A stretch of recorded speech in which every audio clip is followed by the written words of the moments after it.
What's up, YouTube? In this episode, we will be continuing on with our logging ventures.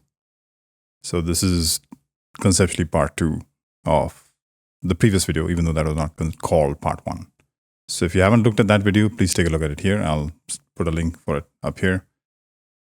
If you know enough about logging, you don't need to watch that video. But if you don't, then I suggest you do watch that video. In this video, we're going to be looking closely at the adapter pattern that I mentioned in the last video, and high-speed logging, which is a feature of the .NET framework. They're calling it high-speed logging. It's not that much faster, but certainly it will be useful for those of us who log a lot, and hopefully not logging a lot. And there's a bug that I experienced with that, so I'll make mention of that. It's an intermittent thing, so it happens sometimes, and that's the problem with the intermittency aspect of it is the problem.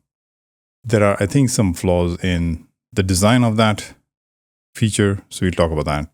And then finally, we will talk about, in some ways, the driver for this video, logging DTOs. And I don't know about you all, but when I'm logging, there are many times, especially informational logging, there are many times I would like, within a certain method, to log the context of that method, as in maybe input arguments, local variables, and such, the context, as part of the log. I don't necessarily need a message.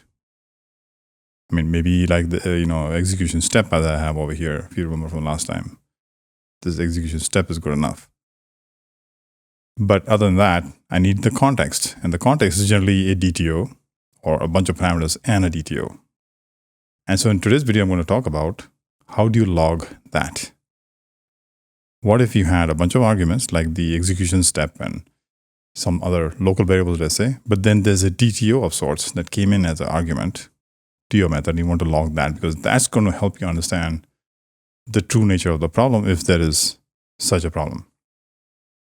So we're going to be focusing on that. It so happens that solution is kind of based off of what high-speed logging is doing in the first place. And so effectively, you're getting high-speed logging without the bug and the other drawbacks, except you have to write a bit of code. All right. So let's get started. I'll just refresh your memory for about the initial project. Okay, the source code is going to be in the show notes below. The link to the source code is going to be in the description below. It's a different project, even though they're based off of each other. The link for the previous video and that source code is different for this video and the source code associated to this one. So please don't get confused when you look at two entirely different solutions that kind of look the same. All right, so the differences from the last time essentially are, I've got the adapter. Now, some people might want to call that a decorator. It seems like a decorator. If you haven't watched the video on decorator pattern, please take a look at it here. But essentially a decorator, most times, will be of the same type. So if I'm decorating a logger, the decorator itself will be a logger, or iLogger in this case. It doesn't have to be, but that's generally the way it works. Okay, so we have the adapter. We'll look at that. And I'm only interested in this one logging for the debug, because the difference I want to show is just in the one. The others will all be the same, so we don't need to look at that. So I've just commented out all the other logs here. So what's happening here is, in the one case, I'm using this adapter, this application logger as it's called here, and its log debug method to do some stuff. And I'll show you this. This is using the source generation or the high performance feature of .NET Core. The high performance feature is available since .NET 5 onwards. So if you're not using .NET 5, then you can't use the feature, but the solution I provided towards the end of this video, sort of the main topic, if you will, is usable no matter what .NET feature or version you're working on. All right? So there's nothing specific about the solution and .NET 5. The reason that the feature exists in .NET 5 is because they introduced source generators, which is a feature that they introduced in .NET 5. And so this new high performance logging feature is dependent upon the source generators. And so it's available only in .NET 5, but you can write the same code in early versions of .NET Core and so on. All right, so let's look at the adapter. What is the purpose? What is the purpose of an adapter? Just to refresh everyone's memory here. Generally speaking, at least this is my preference, when I'm in an application and we're using like a framework type or maybe a NuGet package, third-party, open source, whatever NuGet package, these libraries have way too many features because they're a library. They're supporting anyone and everyone's desire to do things, in a certain way. Within an application, you're sort of confined or want to confine the team to a smaller, much smaller feature set, much smaller API, if you will. So I do this quite a bit with anything, whether I'm using SDKs from Azure or it doesn't matter what it is. Within the application, you adapt your needs and internally use this thing, right? So in this case, this adapter, as you can see here, is actually using the logger. So when you call log error, it calls or uses the logger to do the log error. So this is forwarding the call on, if you will, to the original.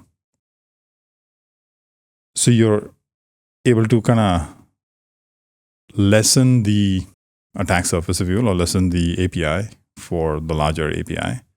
And you are effectively decoupling yourselves from the underpinning library or underpinning NuGet, if you will, so that in the future, if something changes, if you want to use a different logger or a different whatever, your application logger, the API is still the same because your application requirements have not changed. So the adapter's API should not change. Its implementation will change, right? So that's one of the other benefits you get from that. So you're reducing the API surface, which is very tailor-made to your application, not having to deal with a really open-ended generic API with multiple overloads and various other things where people can make a mistake. And if you remember from last time, I showed you how easy it is to make a mistake where you might say log error but not pass an exception, or you log information and pass an exception and it ends up becoming an exception or shows up as an exception. So all those things can be prevented here. So now what is this log exception? I'm calling it codegen here. So it's obvious. If I go to this method, oops, I didn't intend to go there. There is a partial method. So this class has been marked as partial because of that. They didn't need to be partial otherwise, but if you're doing codegen, then the class is partial because this method doesn't have an implementation at this moment in time. But at compile time, it will have implementation. Any method that's marked with this attribute, logger message attribute, is effectively using the source generation feature for this, what they call high performance logging. All right. So now let's look at some of the arguments. These are all optional. They don't have to be there, but they're optional. You can provide the event ID, the event name, the level of logging in this case, because it's a log exception, it's error. Skip enabled check. This is, if you remember, we had that check in our code. If log level is this, only then do the log. So you're preventing the unnecessary allocations if there could be such allocations. And so that's that. Do you want to skip it? By default, it's true. So you might want to turn it on. And the message you intend to use with the placeholders for structured logging. So the placeholders are also intact here, but it's still just a string. All right. Now, on the face of this is pretty cool. This produces a heck of a lot of code. As you can see here, there's a lot of code that is being produced for this. And I'll show you similar code.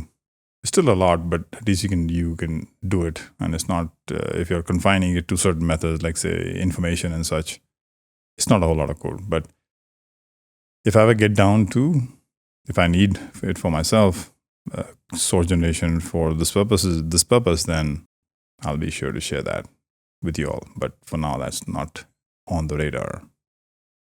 All right. So back to this method and the arguments. Some of the issues I have is event ID. Well, in my case, the event ID may not always be the same just because I'm logging an exception. So I don't understand why that has any meaning here. And you cannot change it after the fact. The same with the event name. Now, okay, in some applications, I've got only one cache block. It sort of makes sense. But in other applications that have callbacks and such, you need to have try catches in those. And this doesn't work. So event ID and event name should never have been provided as, well, I shouldn't say that they shouldn't have been provided here. But the problem is there's no way to override that. So there's no method argument you can give to this method. This is okay, even though I've defined the event ID there as one and cache block, I have an opportunity to override it if I send an argument with the same name. And I tried that and that doesn't work. So unless you capitalize the name. So the argument. So if you want to override event ID, I'm guessing if you made it upper Pascal cased parameter name, then it probably would do that. But in the documentation, they mentioned that it's case insensitive and it still doesn't work. So if I passed in an event ID argument, I would get in my app insights, I'd see event ID with the Pascal case and event ID with the camel case. And if I didn't set the event ID here in the attribute, then this event ID would have a value of -1.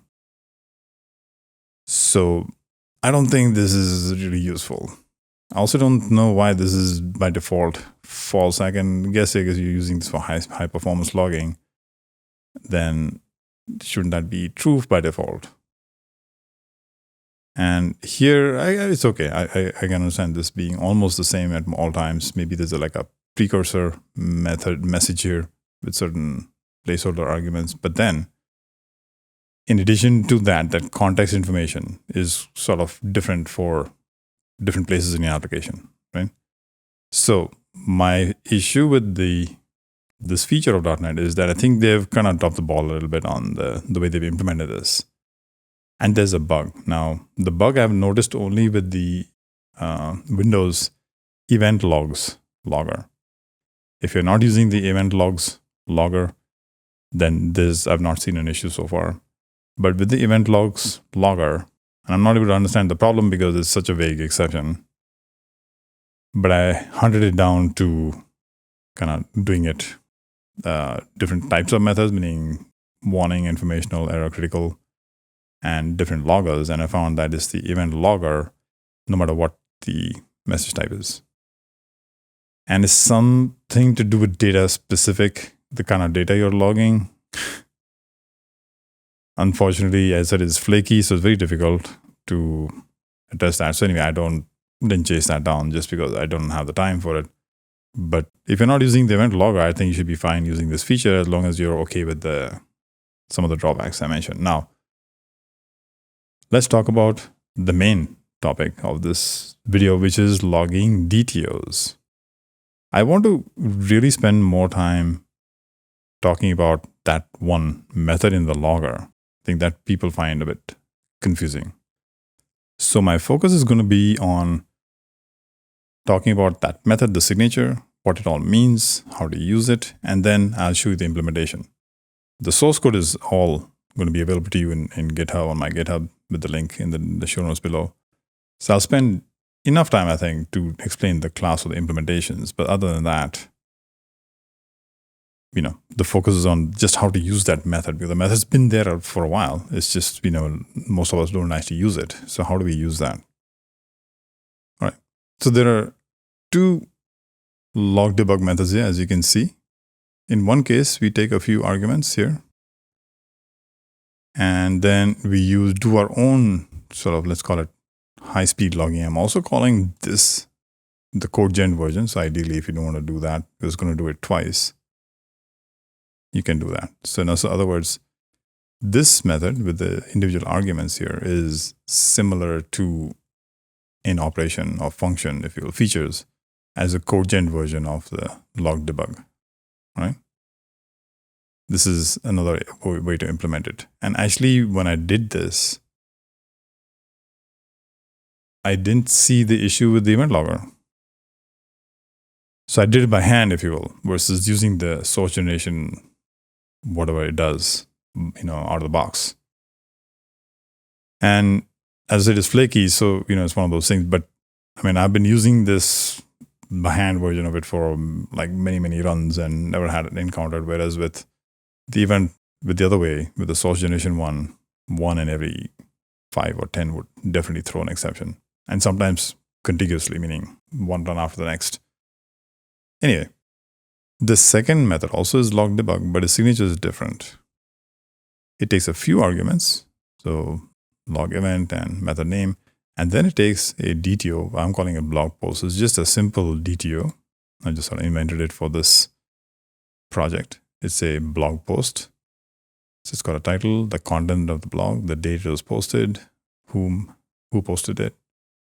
Categories is an array, but shows up on the website as comma delimited strings.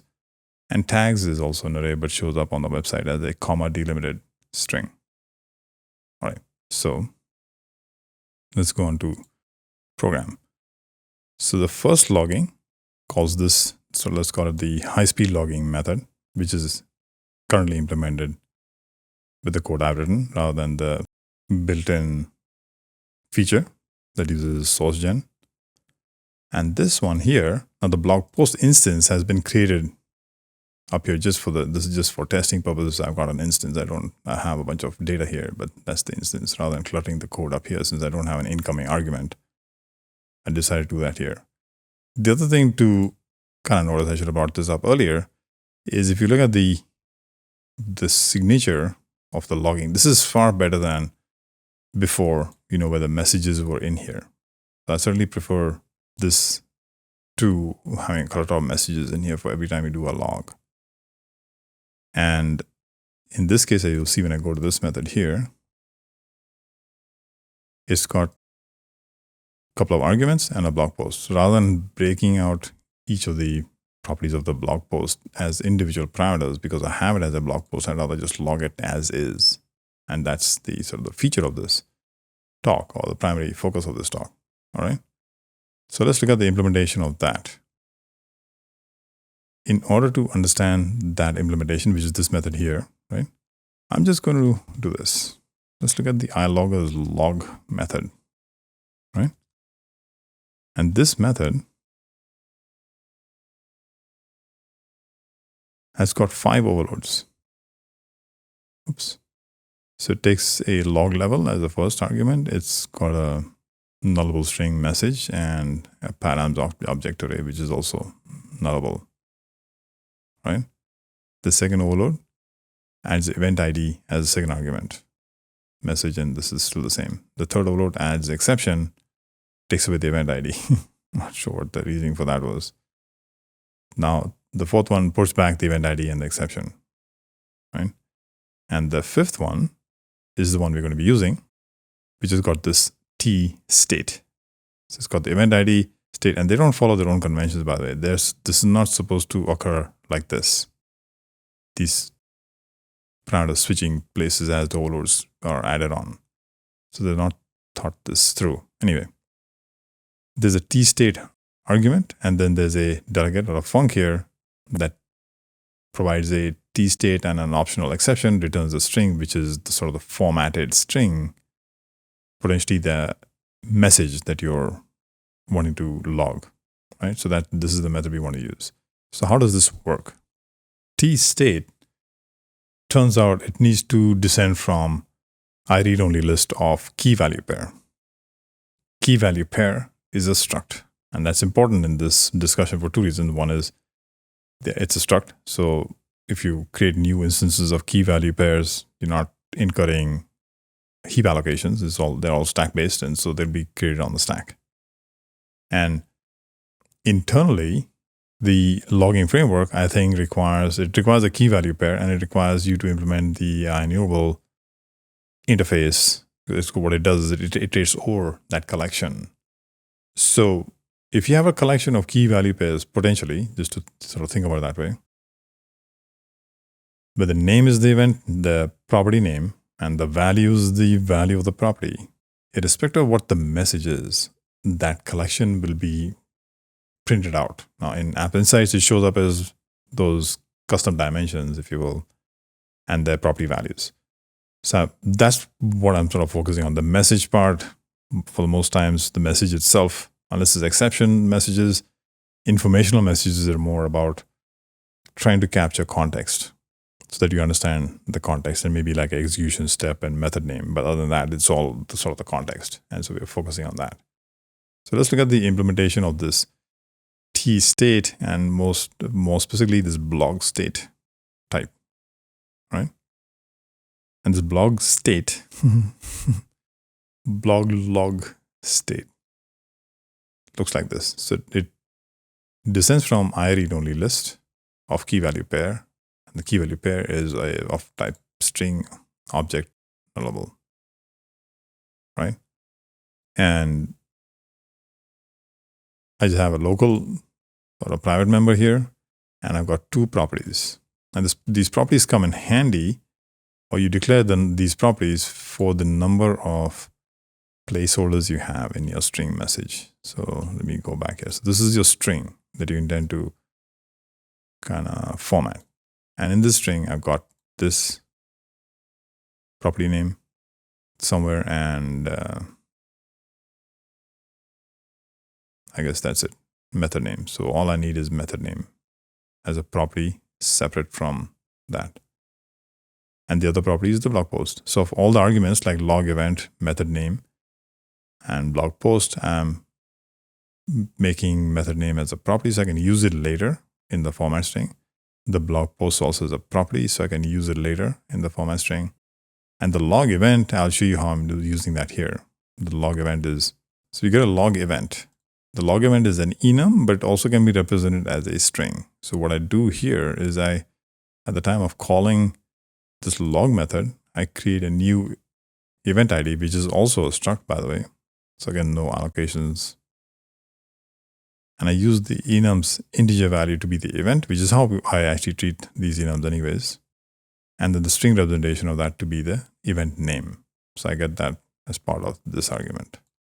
So here in the constructor, I get the log event, that enum, and I take that enum, and in my collection of key value pairs, I'm creating properties. So one is called event ID. It's the integer value. This next one is called event name. That's the string representation. Then the method name as method name here. And for the blog post, I'm breaking it up into multiple name values rather than one blob. So that's what I do in the constructor. These method names, so these property names, are required as per your format string. So we need in the format string, we would like to use method name, and we like to use blog post. And so if you look at the format method here, also the toString method here, you'll see that these properties, this is now using string interpolation, by the way. So this is actually a value of a thing, property, and then every blog property is broken up as separate.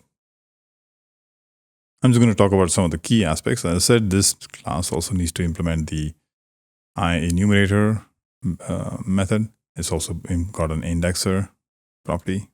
So when you say so-and-so of 0, 1, 2, 3, it's supposed to give you the values back, the key value, key and value back. And the IEnumerable, essentially, I think this is being used internally within the framework. As I said, they take that collection and they iterate over it. And for every item, which is a key value pair, has to be a key value pair, they make it such that there's a property and a value, property and a value, property and a value. So that's the reason this is implemented this way. Now, if you look at that class, it seems fairly complicated. It's a lot of work. Yes, I agree. And it could be code gen, and it is being code gen in the new feature. So it saves us trouble, but for whatever reason, something goes wrong there once in a while. I don't have issues with this. And this code can be used even in earlier versions than .NET 5.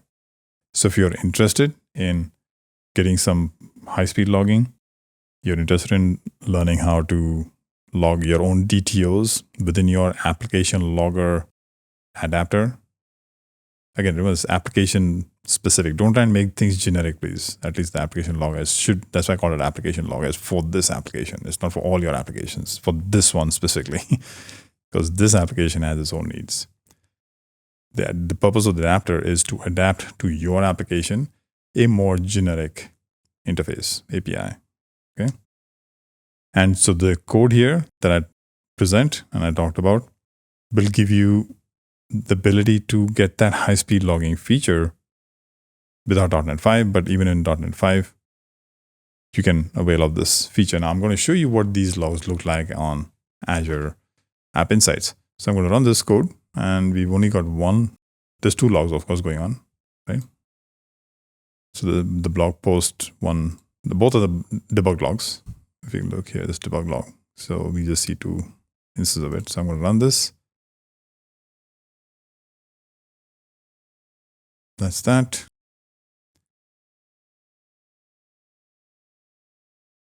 All right. So let's see if the data has arrived. It's just one log. Nope. Oh, there it is. All right. So two entries. Now the first one, this is the log that would be created by the high-speed logging. So in this case, event name is that some event name. The other problem with this is that this, as I said, I had to do this myself. I had to provide a value of parameter called event name to override that and the event ID to override that. Because if I don't, then the event ID will end up being -1, and this event name will be fixed or determined on the attributes. No matter where in your application you're calling this method from, it'll always have the same event name. I'm not sure that makes any sense at all. But you're seeing all the other sort of custom properties here: execution step, method name, and all that. All right. And that's what the message looks like. All right.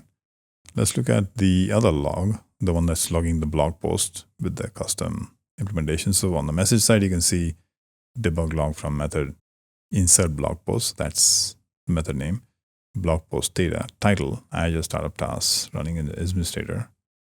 The content, of course, will be huge. Probably don't want to post the content, or maybe the first few characters of a content. That was the date. And the categories, let's see the full set here. So these are all the custom properties created. Blog post.title, Azure startup tasks running, blah, blah, event name. And you can see categories. It's a comma delimited list. So the one category is Azure, the other was .NET Framework, and the other is tags. No tags here. Startup tasks, comma, cloud services. So all of my custom properties have appeared here. And so essentially, I'm able to define various logging methods, be it debug, warning, informational, whatever, specific to your application, specific to your application's DTOs. And I'm showing you how to use those DTOs as is to log that directly. So without the clutter within your application code, you are able to implement this by hand. And the string, if you remember, if you look here at the string,